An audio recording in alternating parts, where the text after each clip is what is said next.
So in last lecture we have started the question that is explain the kinds of contract. आपण यातले काही जे types आहेत कॉन्ट्रॅक्टचे which we have already seen like voidable contract means which can be avoided, then unenforceable contract means with a technical defect, जर एखाद्या contract मध्ये technical defect असेल then it is unenforceable contract. Next is executed contract. See, here is two conditions. Executed contract मध्ये इथे दोन conditions दिलेले आहेत. First, both parties of the contract already perform their obligation. Executed मध्ये first condition both parties, जितक्या parties आहेत contract मध्ये त्या दोन्ही parties किंवा ज्या जितक्या contract मध्ये parties आहेत त्या सगळ्यांनी त्यांचं जे obligation आहे त्यांचा जो performance आहे that already perform their obligation. त्यांचं जे obligation आहे हे already perform करून झालेलं आहे.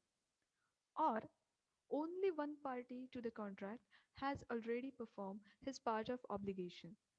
Second condition आहे की only one party, त्या दोन parties पैकी फक्त एकाच पार्टीने only one party to the contract already performed his part and another party still under an outstanding obligation.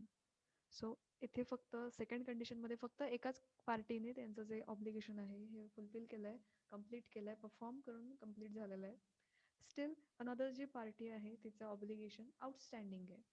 It means त्यांनी अजूनही त्यांचा जो पार्ट आहे त्याने त्यांचा ऑब्लिगेशनचा पार्ट परफॉर्म केलेला नाही आहे. So these are two conditions for the executed contract.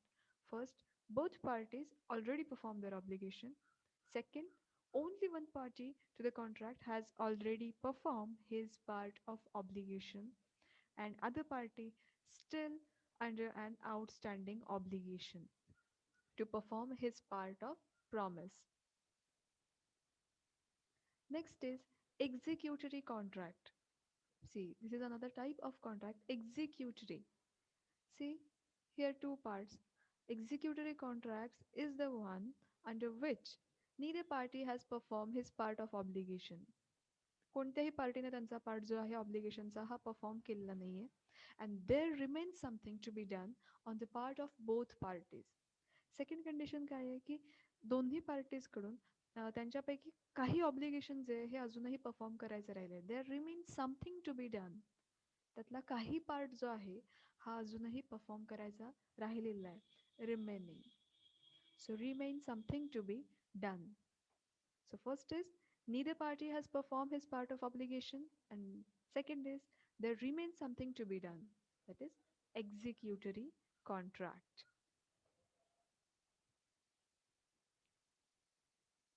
Fifth type, unilateral contracts.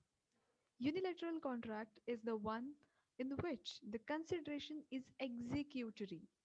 See, unilateral contract कसं आहे तर त्यामध्ये जे कन्सिडरेशन आहे, consideration means something in return. त्या कॉन्ट्रॅक्टच्या बदल्यात त्या दुसऱ्या पार्टीला काय मिळतंय, ॲक्सेप्टन्स केल्याच्या बदल्यात काय मिळतंय, that is consideration means something in return. That consideration is एक्झिक्युटरी.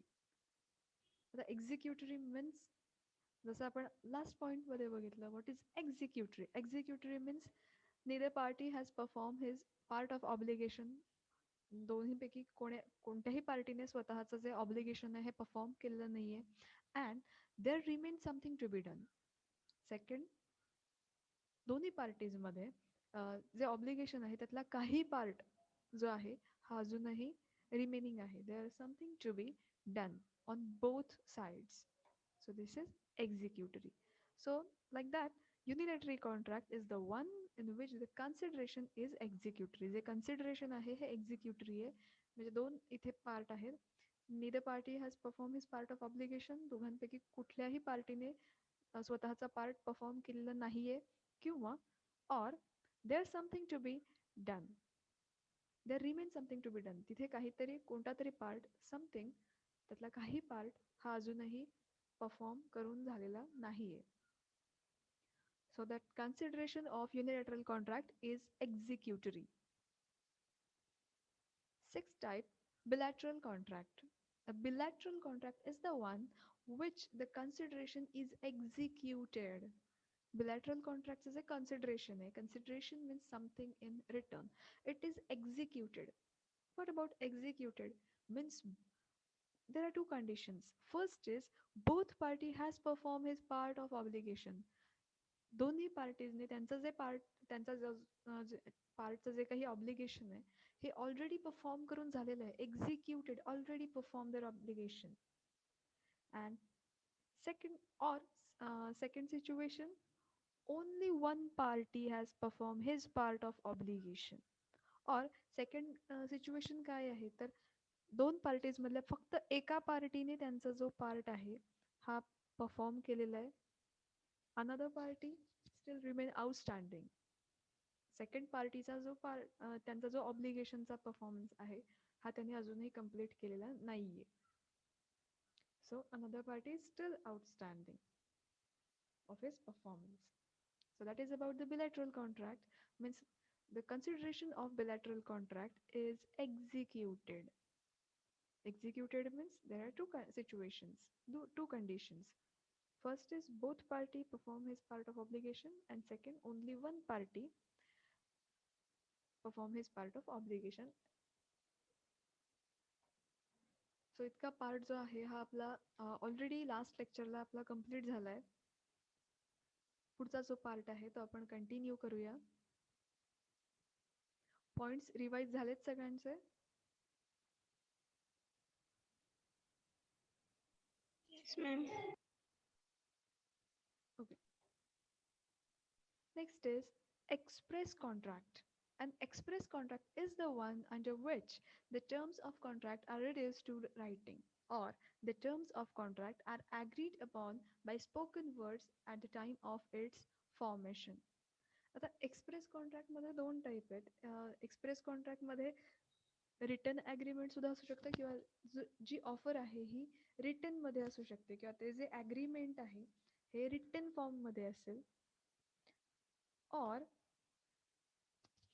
the terms of contract are agreed upon the spoken words किंवा orally spoken wordsच्या फॉर्ममध्ये सुद्धा हे एक्सप्रेस कॉन्ट्रॅक्ट हे असू शकतं सो एक्सप्रेस कॉन्ट्रॅक्टमध्ये दोन पार्ट येतात एक पार्ट फर्स्ट येईल त्यामध्ये रिटन फॉर्मॅट की जिथे रायटिंगमध्ये जे ॲग्रीमेंट आहे हे दिलं असेल second part is it is agreed upon by the spoken words orally spoken words जे आपण बोलून एक्सप्रेस करतो तशा फॉर्ममध्ये so express contract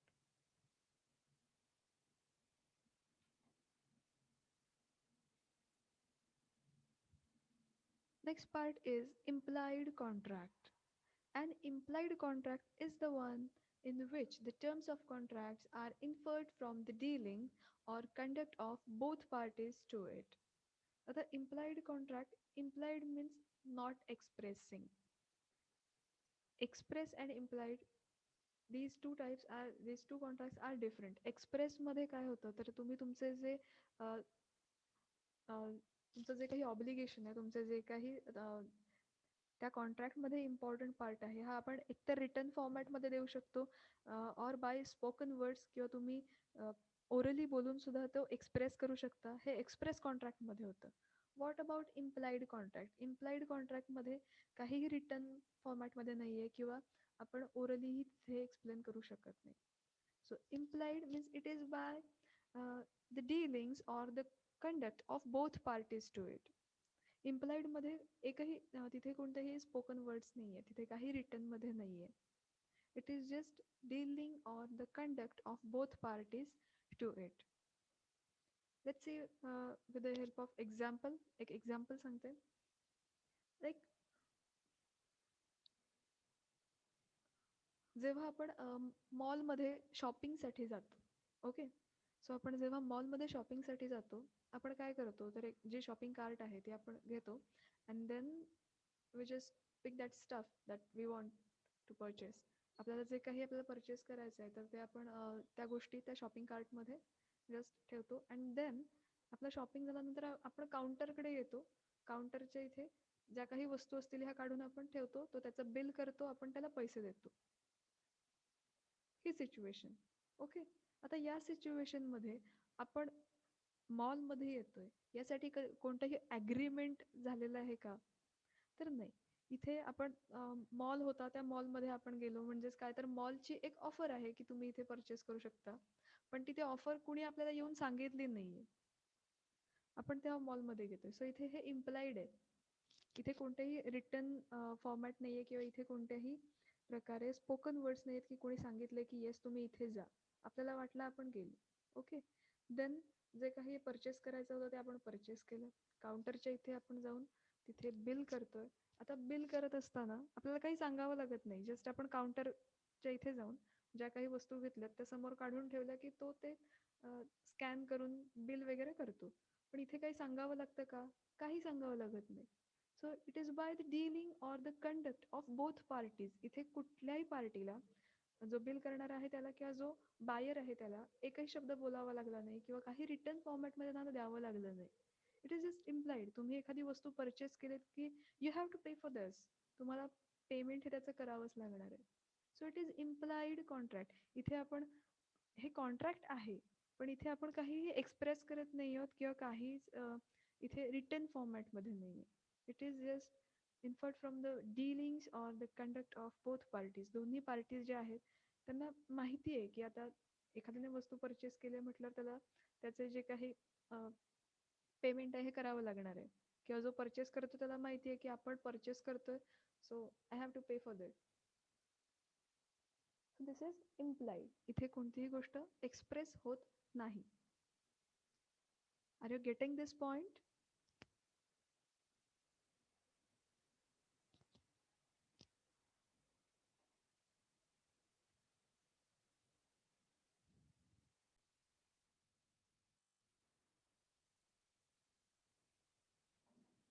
Next part is contingent contract. Just a second. A contingent contract is defined by Section 31 of the Contract Act 1872. See, Indian Contract Act 1872 हे तुम्हाला लक्षात ठेवायचं आहे.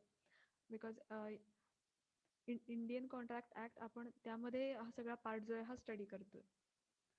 So the Contract Act 1872 is the contract to do or not to do something if some event collateral to such contract does or does not happen. Contingent contract इथे एक event आहे, uncertain event आहे. आपण त्याच्याबद्दल possibility देऊ शकत नाही. आपण जस्ट सांगू शकतो की हा घडेल किंवा घडणार नाही. आपण फर्मली सांगू शकत नाही की एखादा इव्हेंट जो आहे हा हॅपन, एखादा इव्हेंट जो आहे हा घडेल. सो याच प्रकारचं हे कॉन्टिंजंट कॉन्ट्रॅक्ट आहे. Let's see with the help of example. A contracts to pay B rupees 10,000 if B's house is burned. ए ने काय कॉन्ट्रॅक्ट केलंय की तो बी बी पर्सन जो आहे त्याला 10,000 रुपीज देईल. बट केव्हा बीज हाऊस इज बर्न, जर बीचं हाऊस हे बर्न झालं, जर ते जळलं तरच हे होईल. सो एखादा event, one certain event which will be happen or does not happen, एखादा इव्हेंट जो आहे हा घडेल किंवा तो घडणार नाही, याच्यावरती इथे हे कॉन्ट्रॅक्ट केलं जातं.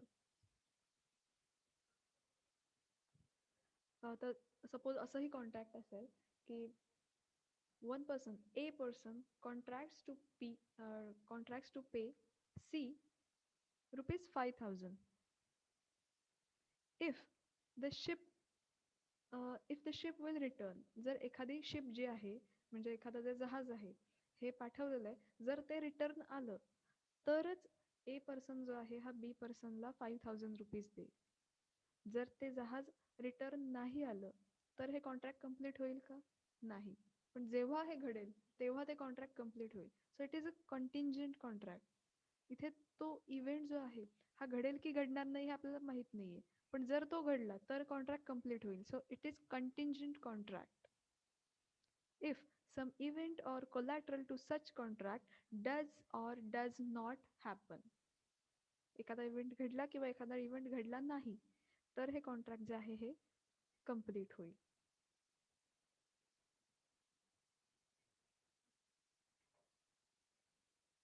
Next part is quasi contract. A quasi-contract arise when one person obtain benefit or sum of money which without any agreement express or implied. आता क्वासी कॉन्ट्रॅक्ट हे कॉन्ट्रॅक्ट काही ऑफर किंवा ॲक्सेप्टन्स हे कॉन्ट्रॅक्ट इथे केलं जात नाही किंवा म्हणजेच हे कॉन्ट्रॅक्ट हे आपोआप बनतं.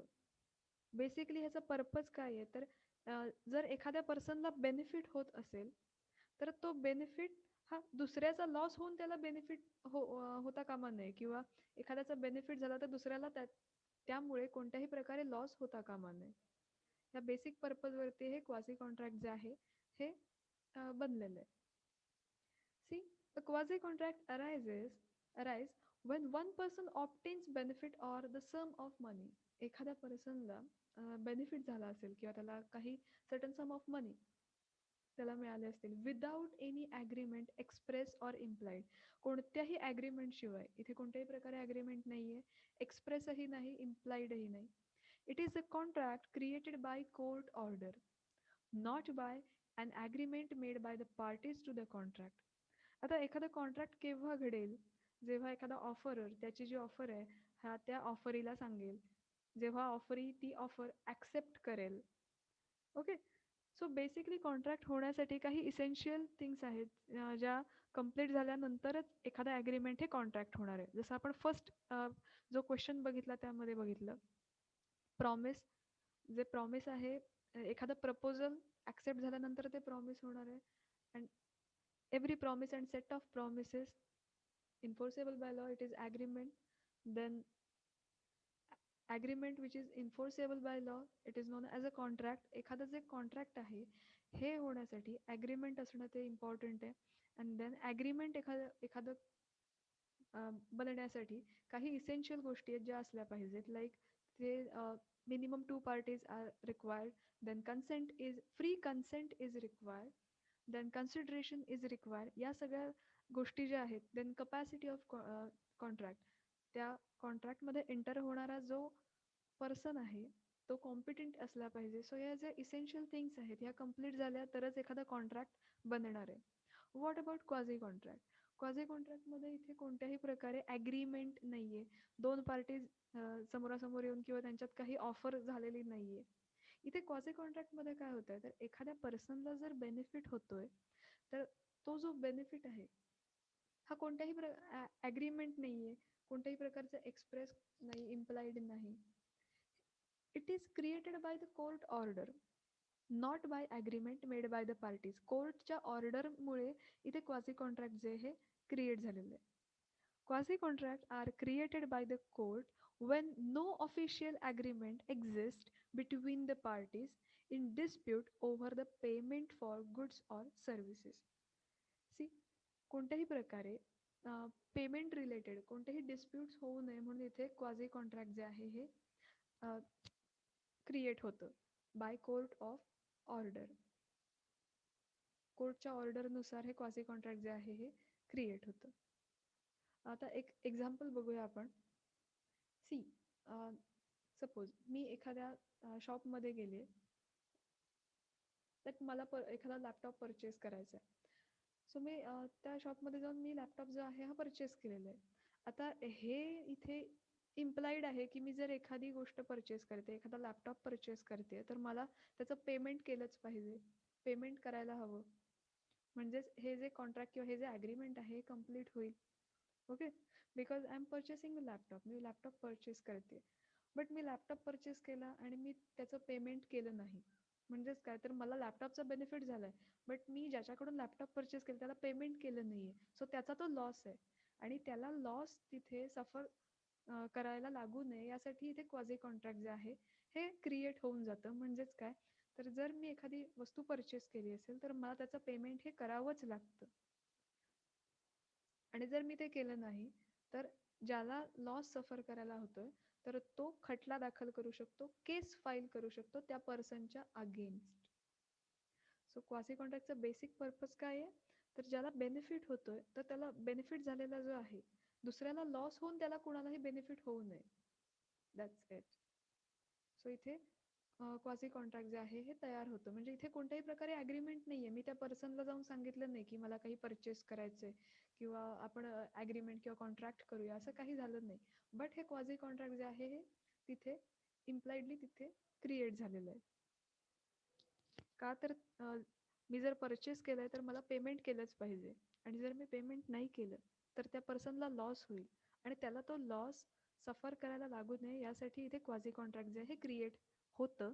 It is created by the court order, not by an agreement made by the parties to the contract. Point लक्षात आलाय सगळ्यांच्या?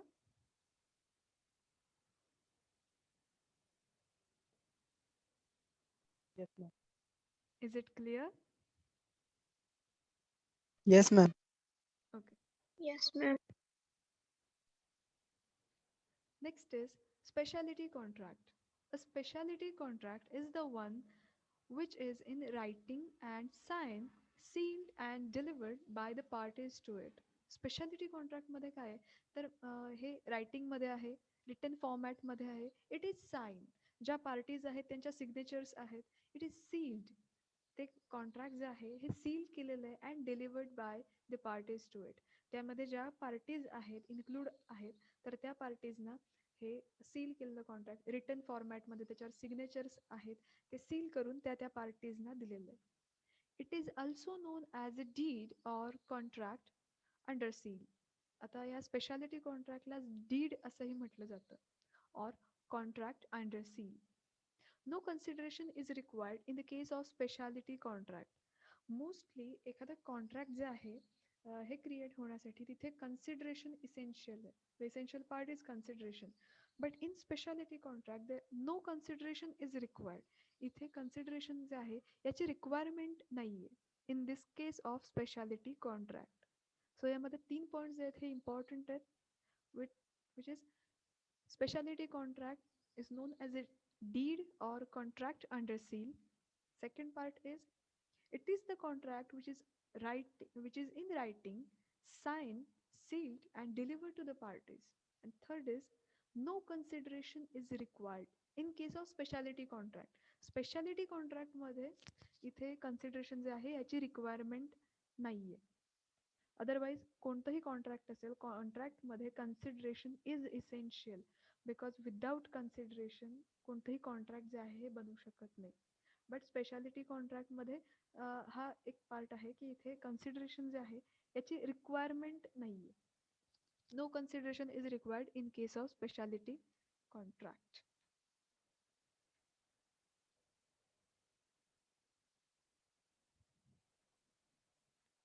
Next is simple contract. A simple contract is the one which is not under seal. आता आपण जे speciality contract बघितलं याच्या आधीचा part, तर त्याच्यामध्ये written format, signature and seal या सगळ्या ज्या गोष्टी होत्या ह्या सगळ्या होत्या. सिम्पल कॉन्ट्रॅक्टमध्ये कोणत्याही प्रकारे सील नाही आहे. So simple contract is the one which is not under a seal. All simple contract require a consideration to support them. जे सिम्पल कॉन्ट्रॅक्ट्स आहेत तिथे कन्सिडरेशन हे रिक्वायर आहे. So all simple contract require consideration to support them. The terms of simple contract may be reduced to writing or may be expressed in spoken words. See, simple contracts मधल्या ज्या terms आहेत, terms conditions ज्या आहेत ह्या writing फॉर्मॅटमध्ये असतात किंवा in the spoken expressed in the spoken words, orally express केलेल्या असतात किंवा स्पोकन वर्ड्समध्ये ह्या एक्सप्रेस केल्या जातात. सो यामध्ये 3 पॉईंट्स कोणते आहेत तर simple contract is the one which is not under seal. Simple contract हे सील, सिम्पल कॉन्ट्रॅक्टला कोणत्याही प्रकारे सील नाही आहे, which is not under a seal. Then all the simple contract require consideration. जी कॉन्ट्रॅक्ट सिम्पल कॉन्ट्रॅक्ट्स आहेत तर त्यांना कन्सिडरेशन हे रिक्वायर आहे. Consideration means something in return. The terms of simple contract. आता सिम्पल कॉन्ट्रॅक्टच्या ज्या काही टर्म्स आहेत, कंडिशन्स आहेत त्या रायटिंग फॉर्मॅटमध्ये or express in spoken words express केल्या जातात. मीन्स त्या रायटिंग रिटर्न फॉर्मॅटमध्ये असतील ऑर ओरली एक्सप्रेस किंवा त्या स्पोकन वर्ड्समध्ये एक्सप्रेस केल्या जातात. तुम्हाला लक्षात काय घ्यायचं आहे? स्पेशालिटी कॉन्ट्रॅक्टमध्ये जो आपण आधीचा पार्ट बघितला, स्पेशालिटी कॉन्ट्रॅक्टमध्ये इथे कन्सिडरेशन जे आहे हे रिक्वायर नाही आहे. Whereas simple contract consideration is required. In specialty contract, it is in written format, it is signed and sealed. In simple contract, this contract is not under a seal. Simple contract हे कोणत्याही seal मध्ये नाही आहे. Specialty contract seal आहे.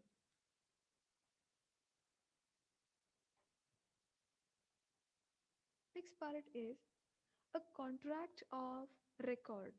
A contract of record is the one which is taken on the record of court. For example, judgment before the court, both of which are enforced by immediately execution. See, judgment before the court. कोर्टाने judgement pass करण्याच्या आधी both parties, both of which are enforce by immediate execution. दोन्ही parties ज्या आहेत या त्यांचा जो काही पार्टचं ऑब्लिगेशन आहे हे इमिडिएट एक्झिक्यूट करू शकतात.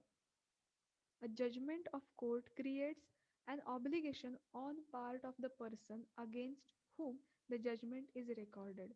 एकदा कोर्टाने त्यांचा जो काही डिसिजन आहे तो सांगितल्यावर किंवा कोर्टाने जजमेंट पास केल्यानंतर कोर्टाने जो डिसिजन दिला असेल तो त्या दोन्ही पार्टीजना कंपल्सरी आहे किंवा त्या दोन्ही पार्टीजने तो मान्य करावा लागतो. सो तुम्हाला जे काही त्यामध्ये तुमचा जो पार्टचा ऑब्लिगेशन आहे हे परफॉर्म करायचा असेल तर before the judgement of court दोन्ही पार्टीज करू शकतात. पण एकदा का जजमेंट पास केलं गेलं, कोर्टामध्ये जो काही डिसिजन असेल, एखादी केस कोर्टामध्ये फाईल केली आहे तर त्यांचं जे काही परफॉर्मन्स आहे हे जजमेंट पास होण्याच्या आधी ते करू शकतात. जजमेंट पास केल्यानंतर, जजमेंट पास झाल्यानंतर, डिसिजन कोर्टाने दिल्यानंतर जो डिसिजन दिलेला आहे तोच फॉलो करावा लागतो दोन्ही पार्टीजना. That is the contract of record which is taken on the record of court.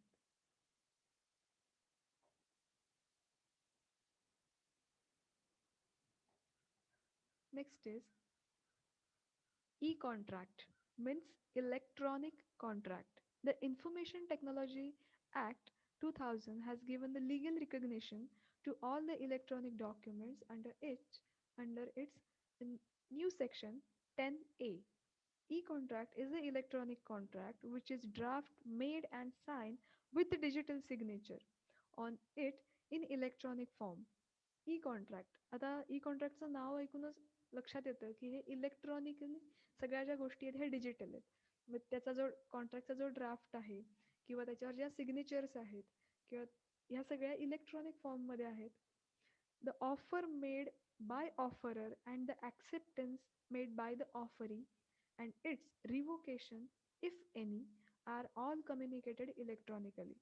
आता इलेक्ट्रॉनिक कॉन्ट्रॅक्टमध्ये जो ऑफर करतोय, offer made by the offeror, जो ऑफरर आहे, जो ऑफर करतोय तो किंवा जो ऑफर ॲक्सेप्ट करतोय मीन्स ऑफरी,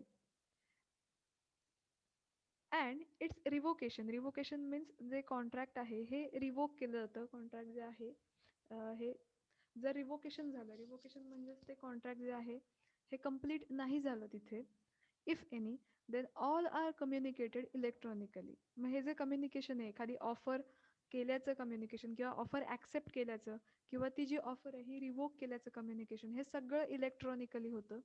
इथे कोणतीही गोष्ट ही सगळ्या गोष्टी इलेक्ट्रॉनिकली होतात. डिजिटली जे काही आहे कन्व्हर्सेशन होतं आहे, कम्युनिकेशन जे आहे हे होतं आहे. So it is electronic contract. मग तो जो ड्राफ्ट आहे हा सुद्धा इलेक्ट्रॉनिकली असतो. त्यामध्ये ज्या ज्या पर्सनच्या सिग्नेचर्स आहेत या डिजिटल सिग्नेचर घेतल्या जातात. त्याचप्रमाणे जे कॉन्ट्रॅक्ट आहे हे इलेक्ट्रॉनिकली क्रिएट केलं जातं. त्यानंतर त्यांचं जे काही कम्युनिकेशन आहे, एखादी ऑफर जी आहे ही ॲक्सेप्ट केली गेली असेल किंवा ऑफर ॲक्सेप्ट करून झाल्यानंतर ती रिवोक झाली असेल, काहीही असेल, हे सगळं कम्युनिकेशन हे इलेक्ट्रॉनिकली होतं with the help of internet. So that is about electronic contract. इथपर्यंत पार्ट लक्षात आलेत सगळ्यांच्या?